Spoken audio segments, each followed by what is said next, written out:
Salutations to those who are young and young at heart.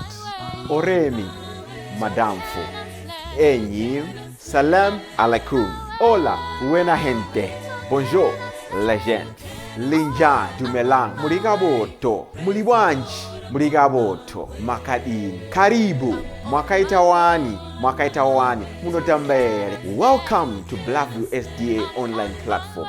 This is a place where your soul will find rest.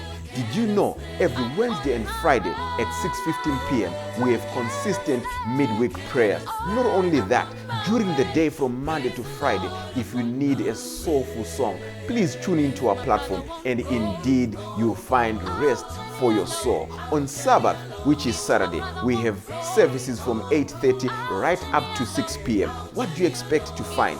We have got the church at study, Sabbath school, music. It's story time. Even our little ones, the children, will find solace on Blackview online worship platforms. Yes, not only are they going to receive a powerful sermon for them, but including the songs, and they'll sing the songs of Zion in the comfort of your home. Yes, you are waiting for the power hour as we receive the beautiful words, the wonderful words that come from the Word of God. In the afternoon, we have got powerful discussions, not only for the young, but even for the old, as we prepare this journey on this planet Earth before the sundown. Yes, there is a sermon that will usher you into the new week as you listen to God speak to you. What are you waiting for? Tell your friends about it. Don't forget to join us on YouTube and Facebook. Like our page and subscribe to our YouTube channel. God bless you as we meet on Blackview online worship platform. Nobody can stop me. Nobody. Don't you wanna go? I'm going there. Nobody can stop me. Besemo banonzwana uranyi sokora kanaka murese pasi kuti vanhu vese ngari nzveri uyo unoda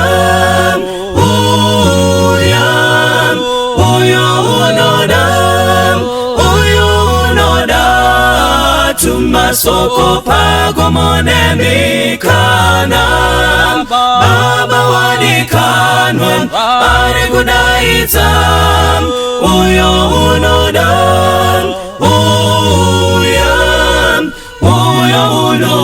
uya nasi uya pinda pamusiwo wazarurirwa Jesu ndiye nzira yeidiyega uyo unoda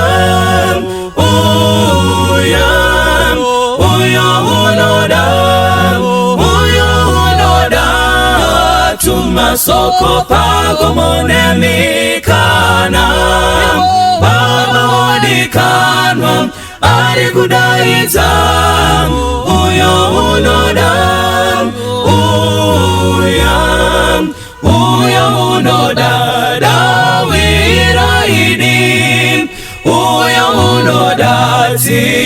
tiwirangeiswi uyo unoda upenyu darini uyo unoda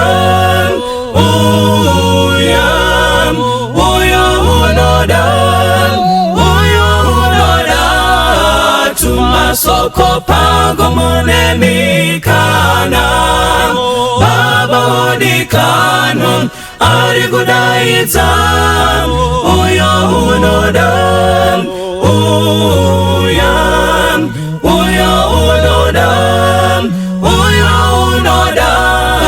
tumasoko pago monemikana baba wadikanwa ari kudaidza uyo unoda baba wadikanwa ari kudaidza uyo unoda baba wadikanwa ari kudaidza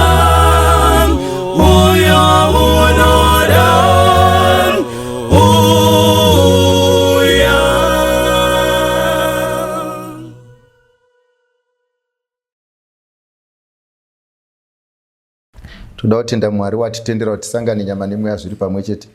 Toda kumupa mbiri nerukudzo nekuti zvakafanira iye. Ndinoimba Ishe wakakuitirai nyasha akakuchengetai tikapinda mune rimwe gore. Saka Jehovha ngaarumbidzwe, ngatinamatei. Baba wedu namuponesi musiki wedenga nepasi tokutendai nenyasha arumbidzwa nekusingaperi. Patichitaura zveukuru hwenyu tibetserei tisataure nezvedu asi taure nezvenyu. Kuvanakomana nevanasikana venyu vese vageroko chandinovanamata ndechekuti vapei maguma netariro. Muzita renyu ndinonamata. Amen. Ndoda kutanga panapa ndaverenga mukati mebhuku raHabhakuku chapter 2 pavhesi ya15. Habhakuku chapter 2 pavhesi ya15 inoti, ane nhamo anopa wekwake zvinobata azvimwe, unovhenganisiramo uturu hwenyu, muchimudhakisavo kuti muone kushama kwavo. Ndodzokorera zvakare. Une nhamo unopa wekwake zvinobata azvimwe, unovhenganisiramo uturu hwenyu, muchimudhakisavo kuti muone kushama kwake.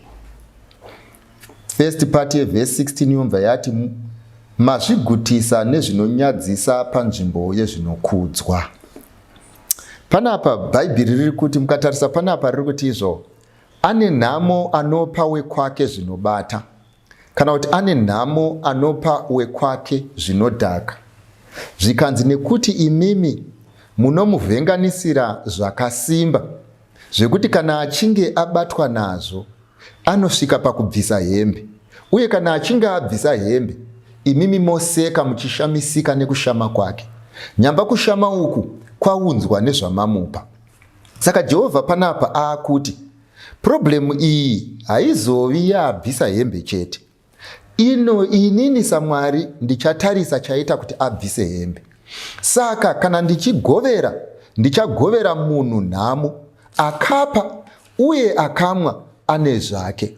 Saka Mwari panapa ari kutaura nyaya achiburitsa pachena kuti kana pane chinhu chinenge chaitwa nemunhu chinozoprodusa maripple effects, zvikanzi naJehovha kana maripple effects aya achinge aproduswa, inini handizongotarisi kuti maripple effects akonzerei, ndinotarisawo nemunhu akonzeresa kuti zvinhu izvi zvivepo.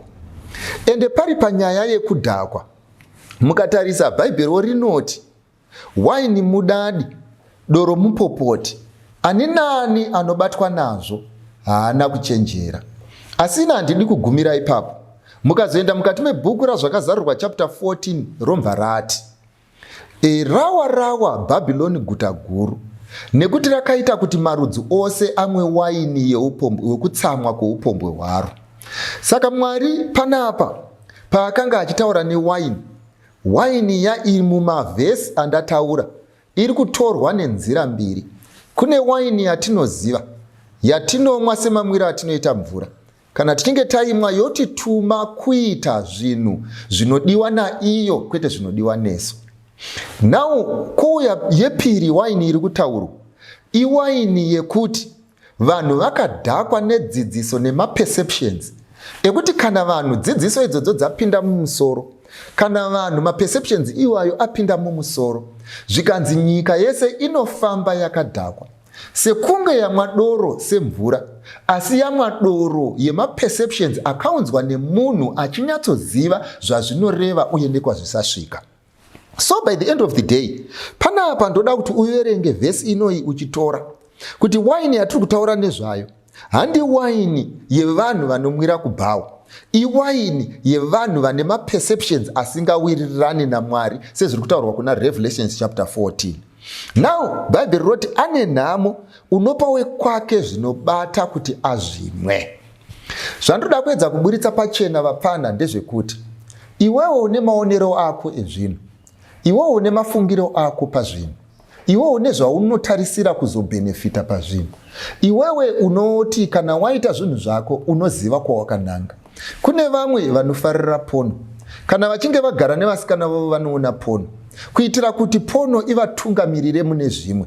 Saka Bhaibheri panapa riri kutaura richiti kana vanhu vese ava vauri kupa zvinodhaka, kana vanhu vese ava vauri kupa njere dzisina kunaka, kana vanhu vese ava vauri kukondamineta vakazoenda mberi vachikondamineta nyika, usazoti handime munyaya yacho. Kana vanhu vauri kudzidzisa kudya mari, kana vozoenda vodya nevamwe vadhara yanga ichifanirwa kubhadhara school fees dzevana, usazoti handimo munyaya yacho. Kana vanhu vauri kutrena kurara pese pese, kana vachinge vozofamba vopaza mudzimba dzacho, Mwari ari kuti newewo usazoti handimo munyaya yacho. Nekuti Mwari ari kuti akadzidzisa vanhu kumwa zvinobata, akadzidzisa vanhu kupinda mune zvinobata, zvikanzi ane mhosva. Zvorevei? Zvoreva kuti anoita zvinonyangadza paFacebook, anoita zvinonyangadza paWhatsApp, kusvika vanhu vave varanda vepfungwa yaunoziva kuti haina kururama, kusvika vamwe vanhu vakupembedza pfungwa dzaunoziva kuti hadzina kunaka. Zvikanzi neBhaibheri, imimi makafanana nevanhu vabikira munhu kachasu. Saka kana munhu abikirwa kachasu akazotsikwa nemota, abika ane mhosva, naiye nyakutsikwa ane mhosva. Saka toda kuti ndikuudzei vapfana, patiri kuenda mberi tichitaurirana pazvinhu izvi, zvakaipa kusiya vanhu musinariyo isiri iyo iwo ozotendeuka. Oro kuti iwe unonyatsoziva kuti nzira iyi yakaipa, asi unosiya vamwe vanhu munzira yakaipa, wavadzidzisa vave well equipped. And ndo problem yatinayo huru, ndo problem yatiri kurwisana nayo senyika, yekuti vanhu vari in control yemedia, vanhu vari in control yesocial media, vanhu vari in control yemaplatform, vari kupa vana zvinobata. Vana vomwa mukusaziva, vodhakwa, vozoita zvavanga vasingagoni kuita dei varamba vari somba. Chandoda kungokuudzai ndechekuti nguva yekuzvimiririra zvinhu izvi ichasvika. Tisati taenda kure, regai ndipindure mibvunzo iri panapa. Pane mwana ari panapa uyu, anoti, regai ndisamaraize mubvunzo uyu nekuti wakati rebei. Mwana uyu anoti iye wakamitiswa asati akuziva Mwari, ndokubva azotendeuka iye zvino izvi akuziva Mwari. Asi dambudziko raari kuona nderekuti vanhu vanonamata vari kuita madouble standards.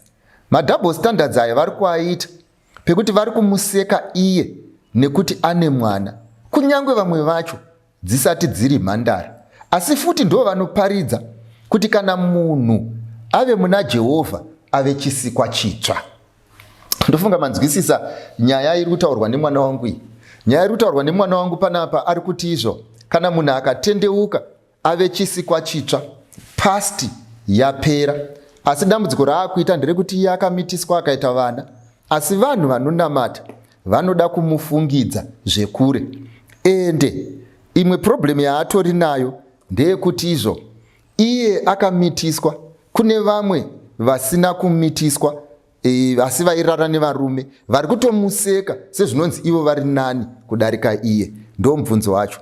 Rega nditaure newe mwanangu, nemi muruko, ndokumbira kuti mundinzwisise panyaya iyi, munyatsondibata zvakanaka. Ngatiti kune vanhu vari kubhawa, vobva vaenda vari vaviri vonorwa kubhawa. Umwe orowa obviswa mazino, umwe orowa mazino oramba aripo. Vanhu ava vese vari vaviri vanga vachirwa, asi havasisina kufanana kana vanhu vakatarisa, nekuti umwe akabviswa mazino. Saka mwanangu, chandoda kuti utange wabvuma panyaya iyi ndeyekuti zvinoitisa mimba mese makaita. Mutsauko ndewekungoti iwo wakarohwa ukabva mazino, vamwe vakarohwa vakasara vane mazino. Ndo munyama wawakaita wekuti mazino hausisina. Uyezve ndoda kuti uchiziva chinhu ichi ndechinoti manje kana munhu aimwa doro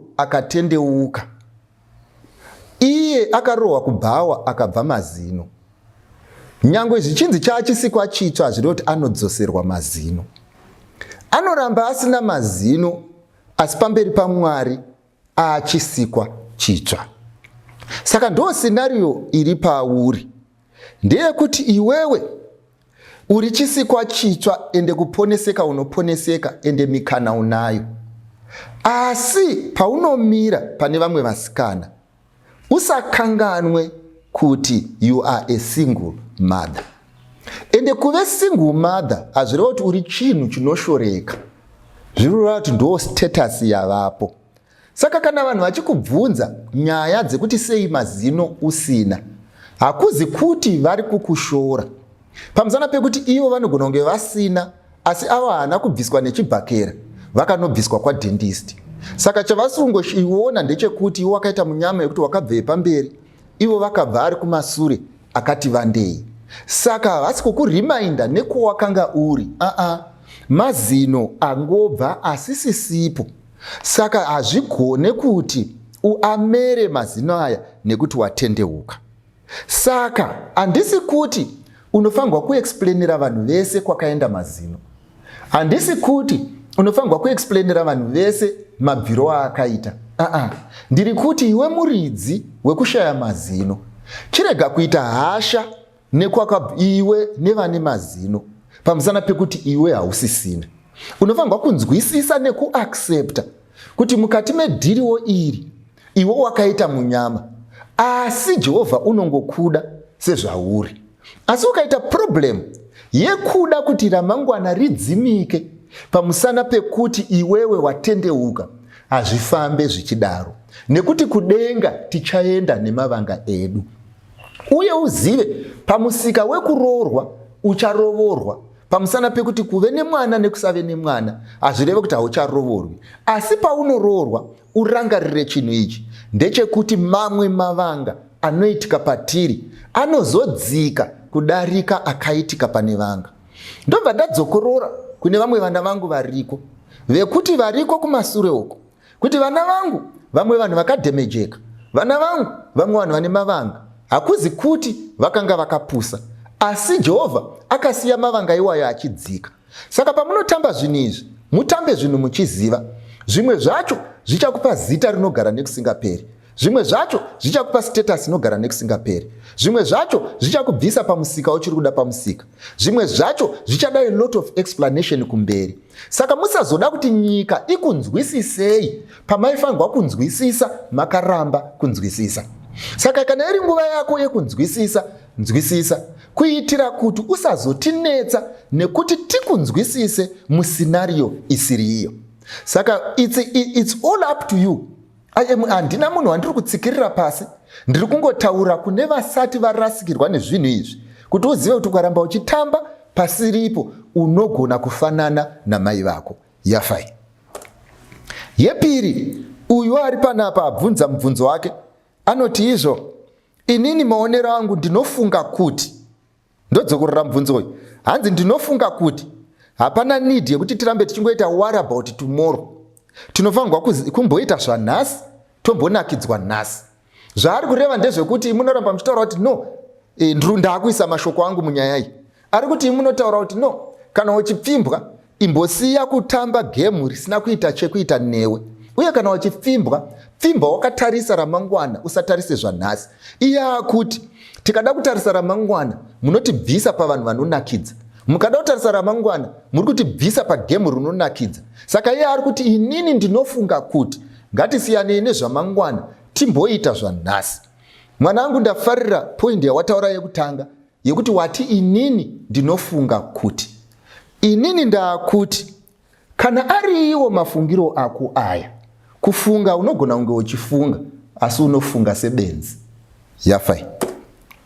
Uyu ari panapa uyu ari kuti izvo ane musikana, iye akuda kuroora, musikana ari kuti I am not yet ready for marriage. Saka oita sei? Imavana imimi ina handinyatsonzwisisa kuti ndoramba ndingodzokorera here chinhu 1. Ndoda kuti munyatsondibata zvakanaka ende muve sober panyaya iyi. musi unopinda munhu musvitsa tsvene inofanirwa kuita a memorable day. Musi unopinda munhu mumuchato make anofanirwa kupinda akafara without regrets. Musi unopinda munhu musvitsa tsvene haafanirwi kupinda semunhu watongerwa rufu ari kupinda mujeri. Musvitsa tsvene munhu haafanirwi kuudzwa kuti uchanakidzwa, anofanirwa kupinda achinyatsoziva kuti ndichanakidza.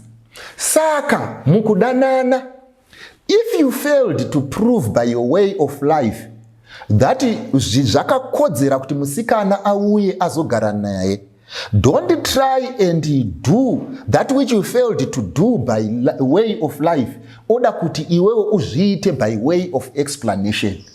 Musikana paari kuti I am not ready, ari kuti handisi kukuona zvakanaka. Number 1, handina chikodzero chekunge ndichiroorwa newe. Number 2, uye pamwe ndichikuona iwewe zvandinoda handisati ndanyatsoona kuti ndinozviwana here. Number 3, saka harizi rimwe remabasa ako rekufamba uchikonvinza vanhu kuti varoorwe nekuti iwewe waakuda kuroora. Ndakakuudzai kudhara, iwewe usakwire bhazi risati raakuda kusimuka iwewe uchitaura driver kuti ndine emergency, saka ngatisumukei. Hatingamhanyiri kuemergency yako. Ane emergency kwira raakuda kusumuka. Kana pasina bhazi try taxi, asi usati pinze muemergency yako.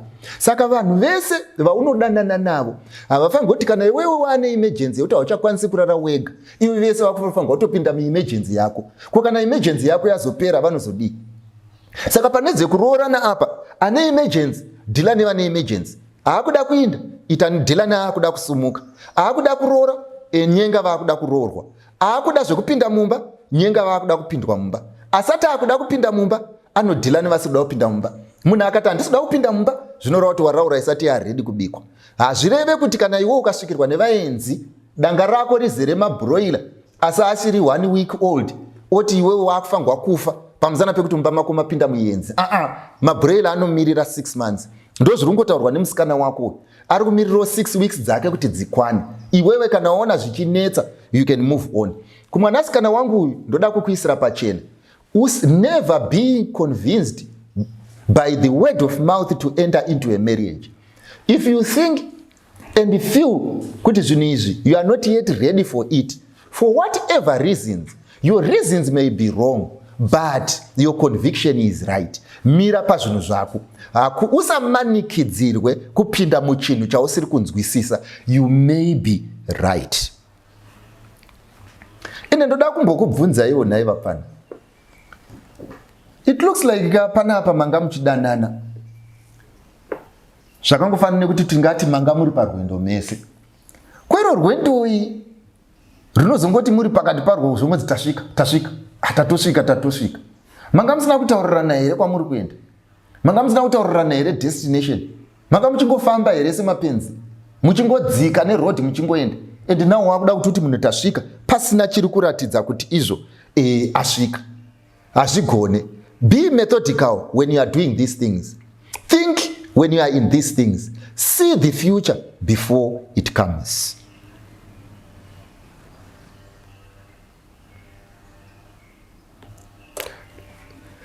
Uyu ari kuti vabereki havadi foreigner oita sei, semafungira andiri kuita kuti uyu anodanana neforeigner, whether musikana kana kuti mukomana handisi kuziva, asi vabereki vake havasi kuda foreigner, saka oita sei. Ndodzokorora, uyu munhu uyu ane vabereki, iye ari kudanana nemunhu asiri werudzi rwake, saka vabereki vari kuti havasi kuda foreigner. Saka manje ari kubvunza kuti oita sei. Chaasina kuisa clear ndechekuti ari kuti oita sei neforeigner yacho here. Ndodzokorora, ndoda kuti munyatsopabata mune pfungwa dzinopanana moto. Mubvunzo ndewekuti oita sei neforeigner here kana kuti oita sei nevabereki. Because kazhinji kana mibvunzo iyi ichitaurwa inenge ichibvunzwa kunzi ndoita sei nevabereki, kwete kuti ndoita sei neforeigner. Kana tapinda panyaya dzekuroora, we want everyone else to change his or her position except us. Asiwo futi like I said last week, ndinorespekta kuti ndimi mune final say. Nyaya iyi inonetsa kupindira pamusana pekuti haina one size fits all.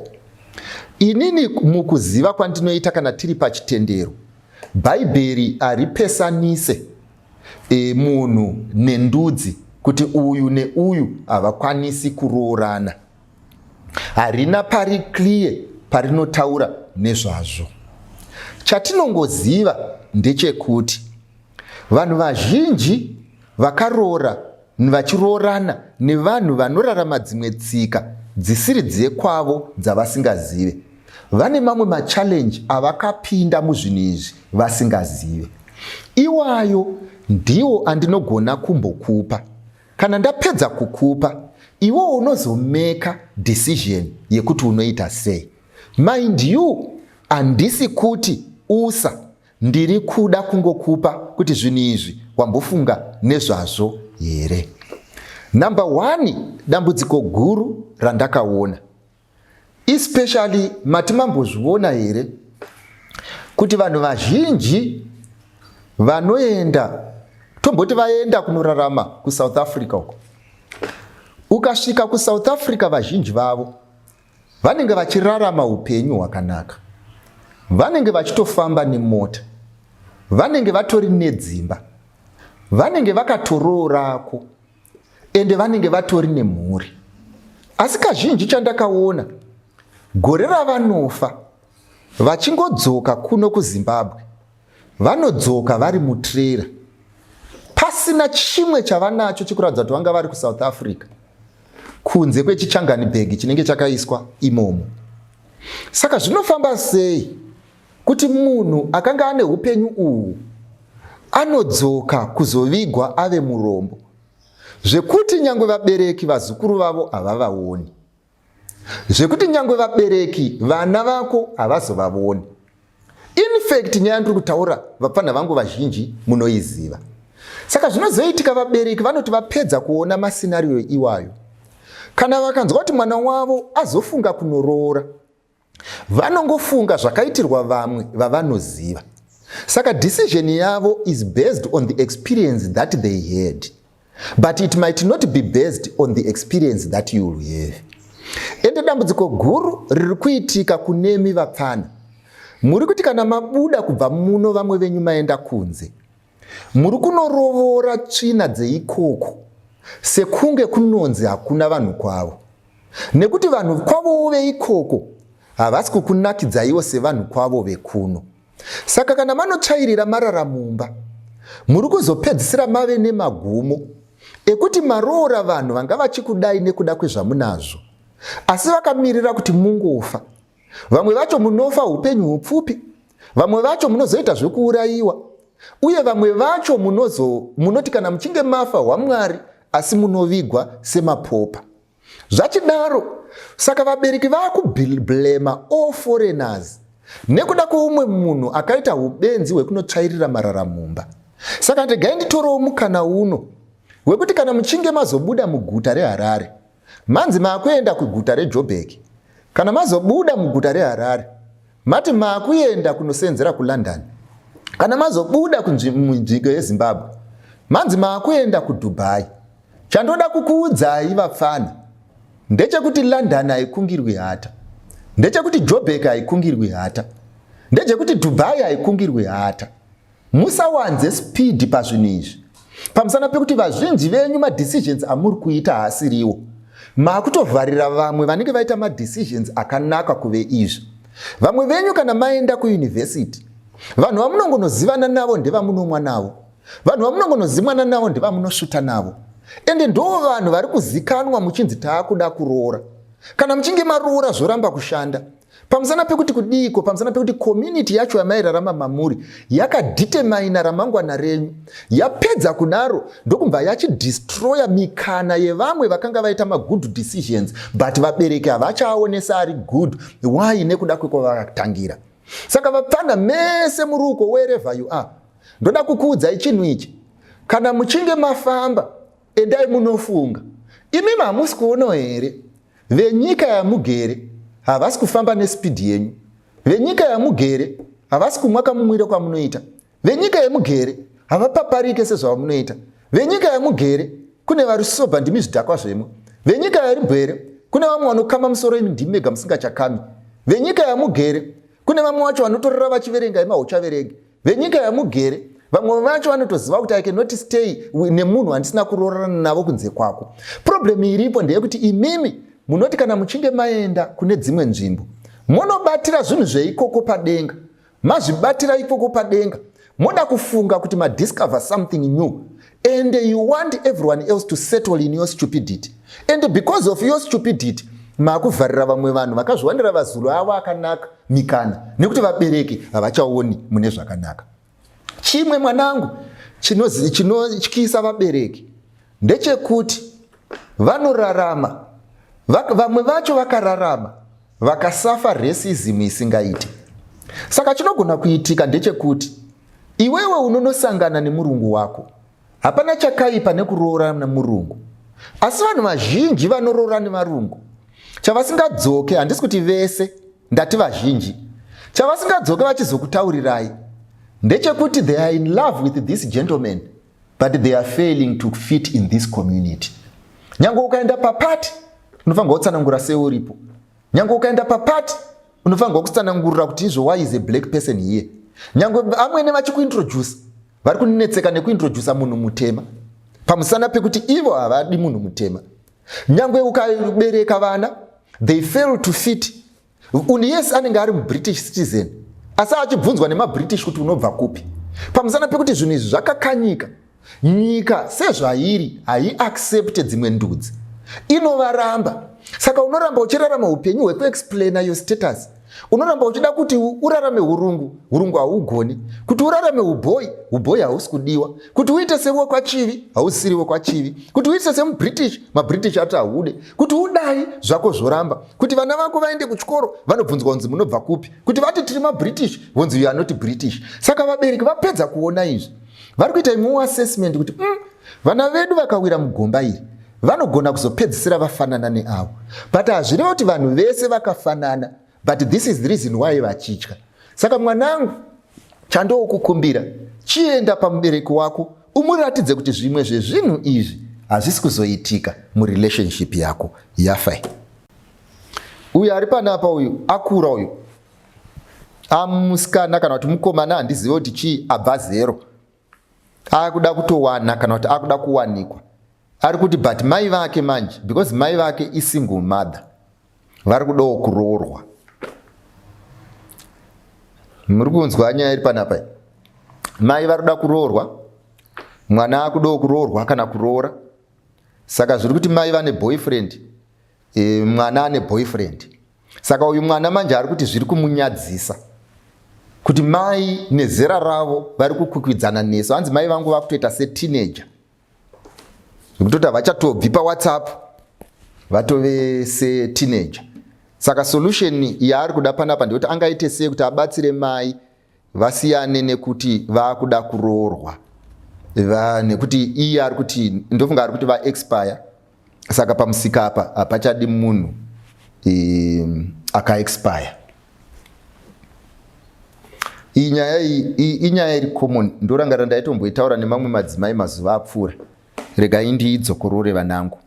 Vanangu, ndokumbira kuti munyatsondibatisisa pandiri kuda kuedza kutaura. Chinhu chekutanga chandoda kukuudza, you have never been a single mother. Ndodzokorora. Unogona kunge wakarambwa nemukomana, unogona kunge wakarambwa nevashanu, but experience yamai vako hauizive. Saka usade kupa prescription yechirwere chausina kumborwara. Number 2, you might have experienced loneliness, but loneliness yamai vako hauizive. Your mother is living the life in practice, and you are living the life in theory. And unfortunately, you want to prescribe for her medication ye disease yausingazivi. So ndo dambudziko guru ratinoita. rekufunga kuti we know what is best for everyone else. We know what is good for everyone else without even considering how they feel, and without even considering what they are thinking about. That is wrong. Number 2, ndezvekuti iwewe uri selfish. You are only thinking of what this will do to you. Even though ukada kunyatso analyze, andisi kuona what it will do to you. Andisi kuona pauri kupinda apa. Ishu iri panapa ndeyekuti izvo uri kunyara kuti mai vako vari kuita zvavanoda. And you want to stop here because you have a boyfriend or a girlfriend. And you want to decide for her because of this. And you are only looking at yourself and not at your mother. This is selfishness. But ndoda kuti mumbozviziva, munozviziva here kuti kuna dzimwe chirikadzi dziri uko dzakura. Munozviziva here kuti dzimwe chirikadzi dziripo dzakatosiiwa nevarume iwo chiri pazamu. Unozviziva here kuti dzimwe chirikadzi nekuti dzakararama mune vamwe vanhu vakanga vapinda musecond marriage ndokubva vana vaabhuzwa. Dzimwe chirikadzi dzikameka decision kuti dzimwe ninguva ndikaita chinhu ichi vana vangu vachaabhuzwawo. Saka nekudaro chandinoda kuita ndechekuti regai ndimborera vana vangu kana vachinge vakura ini ndozoroorwa hangu. Saka your mother sacrificed her independence because of you. And iwewe now wasvika pamusika, now that wakura, you are now telling her kuti suffer continue. She did this for you. And you always want her to sacrifice everything to include her peace of mind because of you. I think you are being selfish. Mafungiro angu kwete ako. Mafungiro angu. Ende kune vana vazhinji vane mafungiro iwaya. Vekuti life is all about them. And it has nothing to do with other people. Do you know the reason why your mother got to this level vakadaro? Do you know kuti mai vako vanochema kangani vakarara? Do you know the pressure that he has? Waraiterega ndikubvunze mubvunzo. Iye zvino iwo wakuda kuroora kana kuti wakuda kuroorwa. Mese makutama kubva pambapa. Ende pambapa pari kusara pana mai. Vanogona muka umwe musi vachiti musana wangu hausinzwa zvakanaka, vanoda umwe munhu anovabatsira kumwa mapiritsi. Vanogona kufunga kuti umwe musi pana apa ndine problem, ndoda umwe munhu wekuti anzwe zvandinazvo. Vanogona kuti inini I'm an outgoing person, I need someone to talk to. Ndoda kuti ndikubvunza kuti kana wavasiya pajeri rawava pairi, are you going to share with your husband? Number 1. And are you going to be with her forever? Number 2. And giving her the benefits of the marriage as you are getting them. If you can't, you cannot be the judge on this issue. Iwewe andisi kuti haupinde munyima decisions anoitwa namai vako, but azvireve kuti iwewe you should look at this thing with a selfish perception. Number 3, ndoda kuverengerai bhaibheri pano. Ndoda kuverenga mukati mebhuku ravakorinde vekutanga chitsauko ndecha 7. 1 Corinthians chapter 7 ndiverenge pavhesi ya 8 na 9. Paul anoti, asi ndinoti kune vasina kuwana nokuchirikadzi, zvakanaka kuti vagare seni. Asi kana vasingagoni kuzvidzora, ngavawane, nokuti zviri nani vawane pakutsva. Bhaibheri panapa riri kuti mai vako sechirikadzi kana vachikwanisa kurarama vasina kuwanikwa, hazvina kuipa. Paul ndozvaanotaura.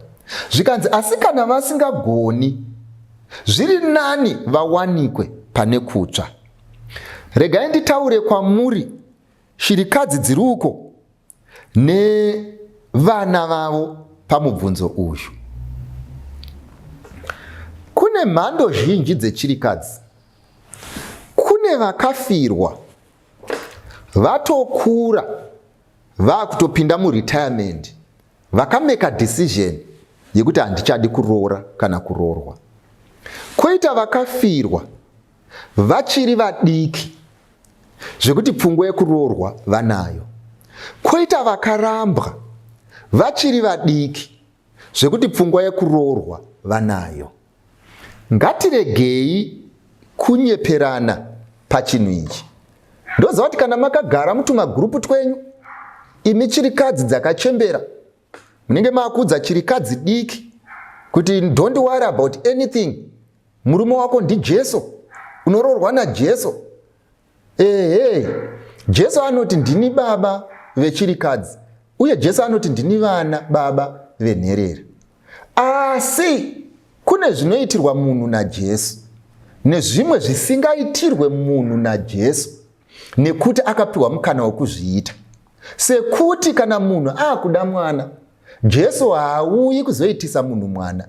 Saka munofanirwa kubudirana pachena, imi chirikadzi diki nechirikadzi huru, imi chirikadzi dzabve zera nechirikadzi dzabve zera, imi chirikadzi dzisingachada kuroorwa nechirikadzi dzinoda kuroorwa. Hapana chakaipa kuroorwa, hapana chakaipa kutsvaga murume, hapana chakaipa kuda partner, hapana chakaipa kutangisa.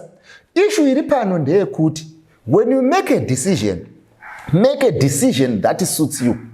Ende imimiwo vana, kana mai vaita decision, muvatendere kuita decision inovasuta.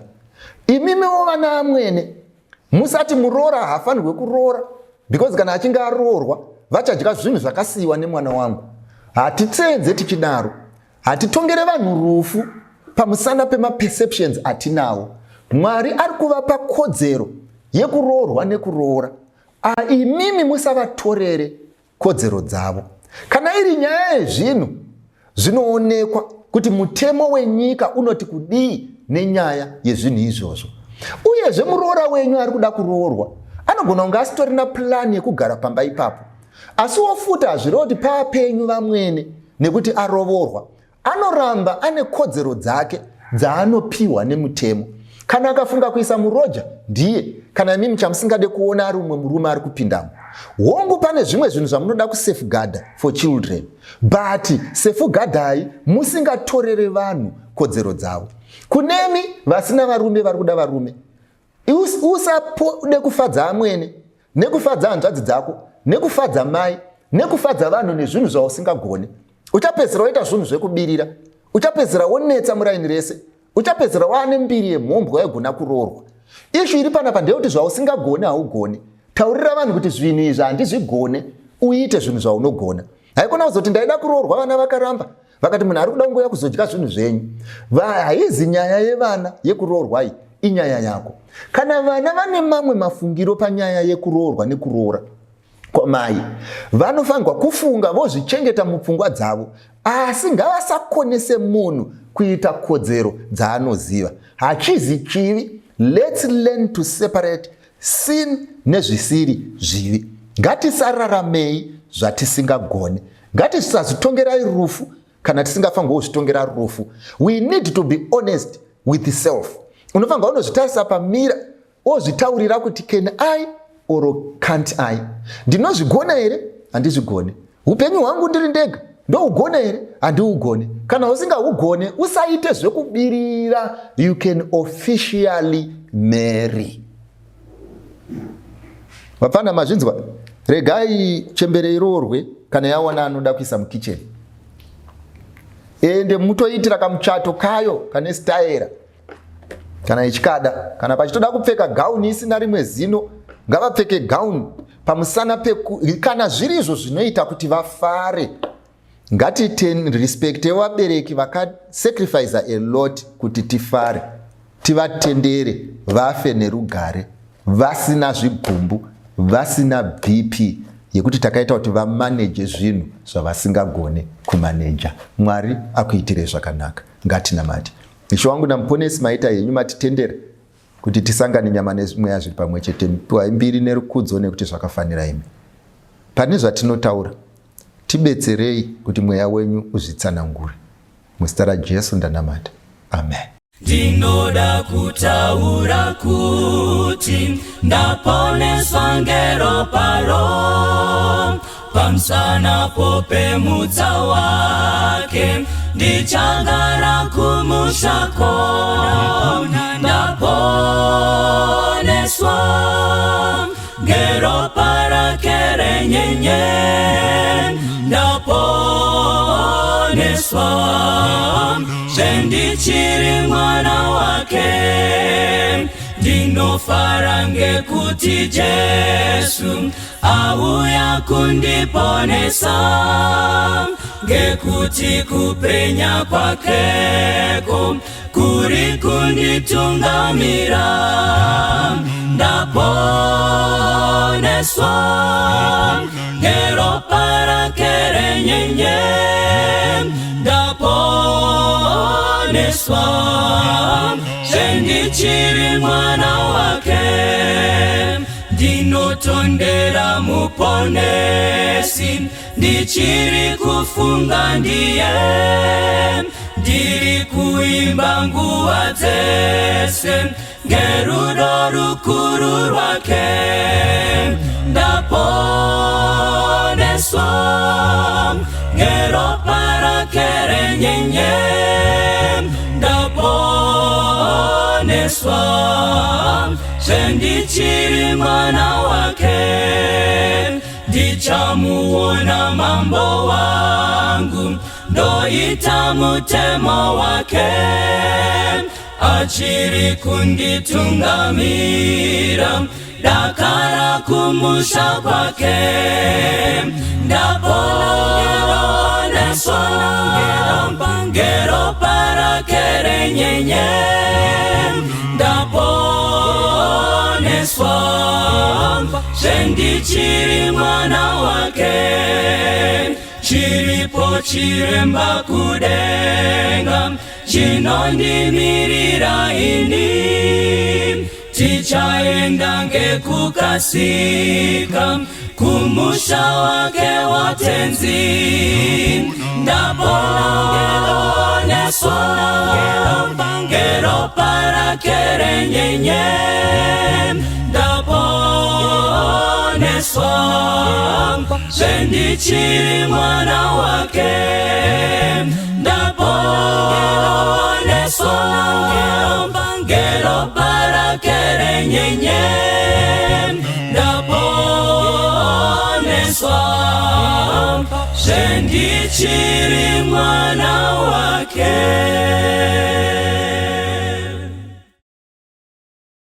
Wanga waenda kuna Jesu yere, wasambwa muropa renyenye,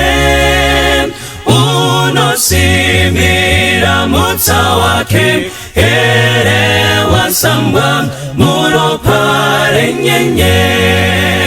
Wasambwa muropa roere renyenye, moyo wako wakachena oyere, wasambwa muropa renyenye. Unofamba naye mazuva ese, wasambwa muropa renyenye, unozorora kuna Kristu ere, wasambwa muropa renyenye. Wasambwa muropa roere renyenye, moyo wako wakachena oyere, wasambwa muropa renyenye.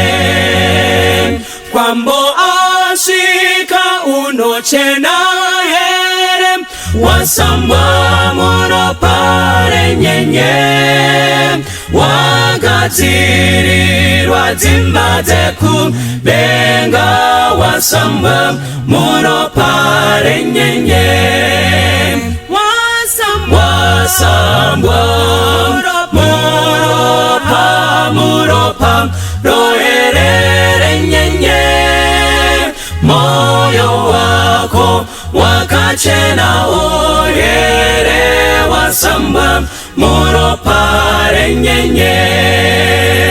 Rasanguwa iyo inesitema usambwe muropare nyenye, kunetsime iyo inowerera sambanyi muropare nyenye. Wasambwa muropa roherere nyenye, moyo wako wakachena oyere wasamba muropare nyenye. Wasambwa muropa roherere nyenye, moyo wako wakachena oyere wasamba muropare nyenye, moyo wako wakachena oyere wasamba muropare nyenye, moyo wako wakachena oyere wasamba muropare nyenye.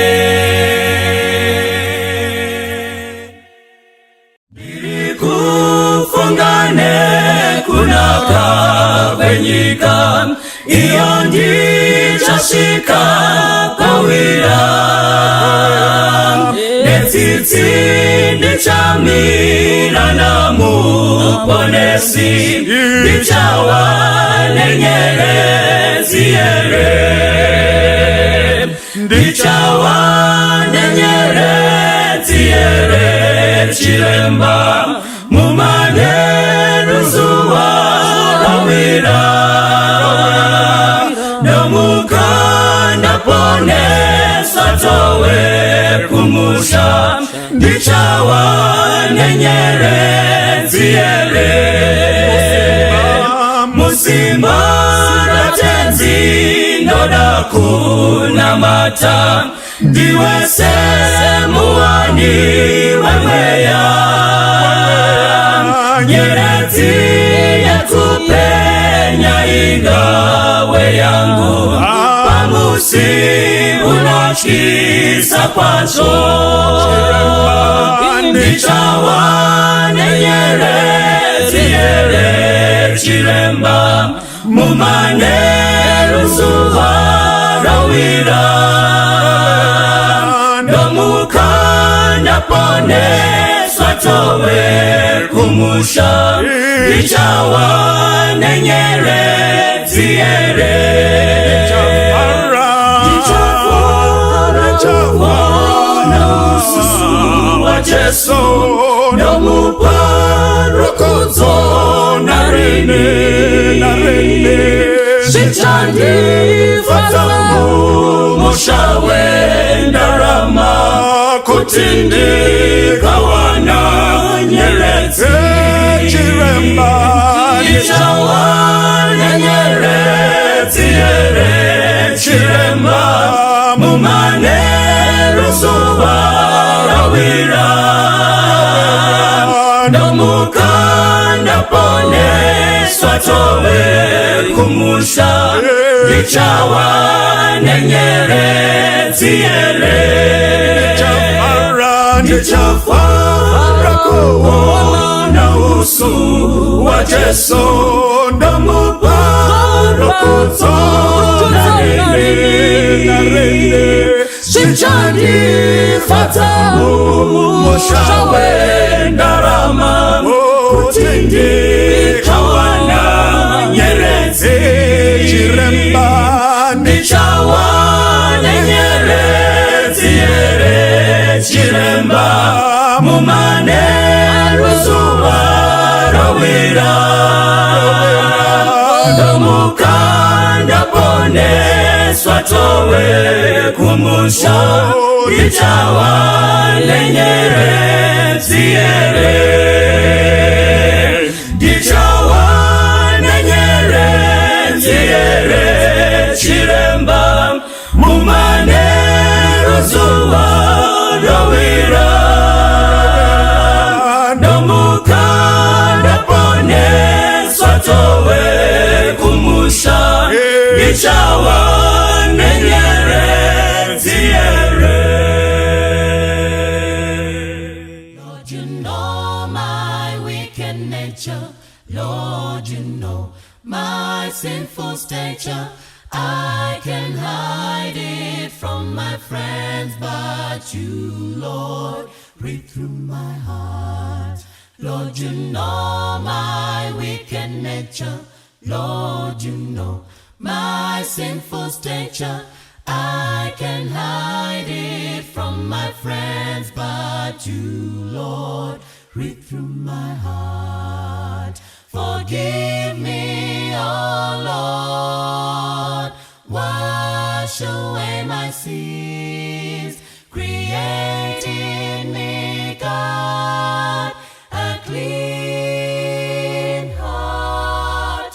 Forgive me, oh Lord, wash away my sins, create in me, God, a clean heart. All the things you do in secret, all the things you do alone, shall be known when He cometh on that great judgment day. All the things you do in secret, all the things you do alone, shall be known when He cometh on that great judgment day. All the things you do in secret, all the things you do alone, shall be known when He cometh